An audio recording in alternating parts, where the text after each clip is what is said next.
Hello friends, అందరికీ నమస్తే. Welcome to our channel. ఈరోజు మన వీడియోలో సంతానం యొక్క ఆయుష్ వృద్ధి చెందటానికి చేసే పోలాల అమావాస్య యొక్క పూజా విధానం గురించి, అలాగే పోలాల అమావాస్య యొక్క ప్రత్యేకత గురించి తెలుసుకుందాం.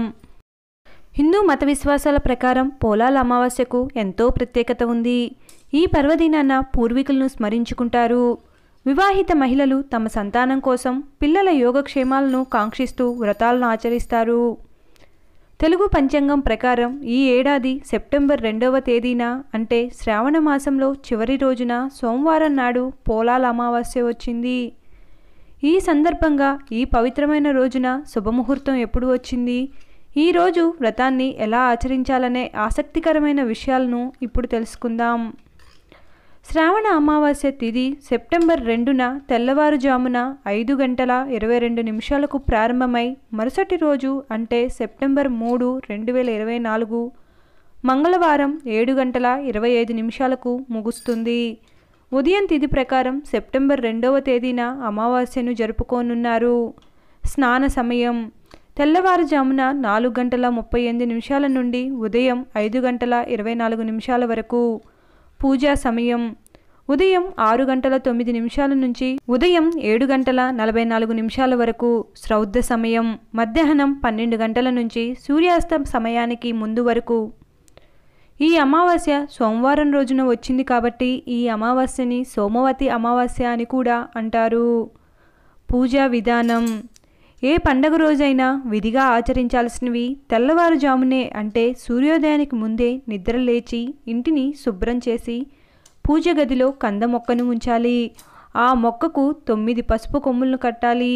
ముందుగా వినాయకుణ్ణి పూజించి ఆ తరువాత కంద మొక్కలోకి మంగళగౌరీ దేవిని గాని సంతానలక్ష్మీ దేవిని గాని ఆవాహనం చేసుకొని షోడోపసోపచారాలతో పూజ చేసుకోవాలి.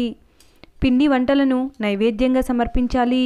మీ చుట్టుపక్కల 3 లేదా 5 లేదా 7 లేదా 9 లేదా 11 ఇళ్లకు వెళ్ళి జోలె పెట్టి జోగు అడిగి తీసుకువచ్చి వాళ్ళిచ్చిన కూరగాయలను కూడా వంటల్లో కలిపి వండి పోలమ్మకు నివేదించాలి.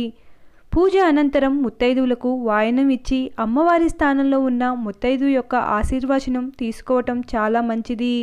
ఉదయం పూజ పూర్తయినా కానీ అదే రోజు సాయంత్రం కూడా అమ్మవారి దగ్గర దీపం వెలిగించి నైవేద్యం సమర్పించాలి. ఆ తర్వాత కంద మొక్కకు కట్టిన పసుపు కొమ్ములను తీసి ముత్తైదువులు మెడలో పిల్లలకు మొలతాడుకి కడతారు. ఈ తోరాన్ని పిల్లలకు కడితే అపమృత్యు దోషాలు తొలగిపోతాయని విశ్వాసం. పెళ్ళై సంతానం లేని వారికి పిల్లలు ఎంత ముఖ్యమో పిల్లలున్న వారికి వారి ఆయురారోగ్యాలు అంతే ముఖ్యం. వారి క్షేమం కోసమే పోలమ్మను పూజిస్తారు. ఆడపిల్లలు కావాలి అనుకునేవారు ఉన్నవారు గారెలు సమర్పించాలి. మగపిల్లలు కావాలి అనుకునేవారు ఉన్నవారు బూరెలు సమర్పించాలి. పోలాల అమావాస్య యొక్క విశిష్టత పూర్వకాలంలో ఒక బ్రాహ్మణ మహిళలకు ప్రతి ఏటా పిల్లలు పుడుతూ ఉంటారు. అయితే ఏదో ఒక కారణంతో మరణిస్తూ ఉంటారు.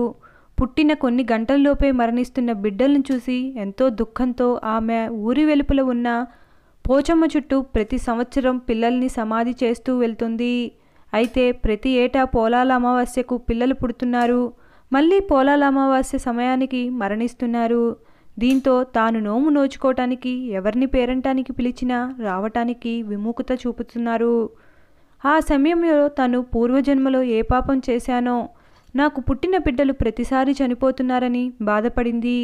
అప్పుడు పోచమ్మ తల్లి, బ్రాహ్మణమ్మ గత జన్మలో పోలాల అమావాస్య రోజున పేరంటాలు రాకముందే పిల్లలు ఏడిస్తే ఎవరూ చూడకుండా పాయసం గారెలు పెట్టావు. పులుపు తీపి సరిపోయిందో లేదో అని చూశావు. ఆచారాలన్నీ పాటించకుండా పూజ చేశావు. అందుకే నీకు ఈ శాపం అని చెప్పింది. తన తప్పును తెలుసుకున్న బ్రాహ్మణమ్మ పోచమ్మ తల్లి కాళ్ళ మీద పడి తనను క్షమించమని కోరింది. ఈ వ్రత విధానం తనకు తెలపమని కోరగా పోచమ్మ ఇలా వివరించారు. శ్రావణ మాసంలో చివరి రోజున భాద్రపదంలో మొదటగా వచ్చే రోజును పోలాల అమావాస్య అంటారు. ఆ పర్వదినాన గోమాత పేడతో అలికి పసుపు కుంకుమ కందమొక్కకు రాసి కందమొక్కను అమ్మగా భావించి 9 వరుసల దారంతో పసుపు కొమ్మును కట్టి ఆ తోరాన్ని కందమొక్కకు కట్టి పూజ చేయాలి. 9 వరుసల తోరం పేరంటాలకు ఇచ్చి మనం కట్టించుకోవాలి. పిండి వంటలను అమ్మవారికి నివేదన చేయాలి. భోజనం చేసిన తర్వాత తాంబూలం, మీ సామర్థ్యం మేరకు దాన ధర్మాలు చేయాలి.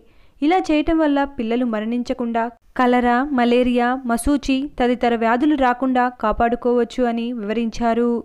ఆ తర్వాత వ్రతాన్ని చేసిన బ్రాహ్మణమ్మ తిరిగి తన బిడ్డలను పొందినట్లు పురాణాల్లో పేర్కొనబడింది. Thanks for watching. ఈ వీడియో కనుక మీకు నచ్చినట్లయితే please like, share and subscribe to my channel. Thank you.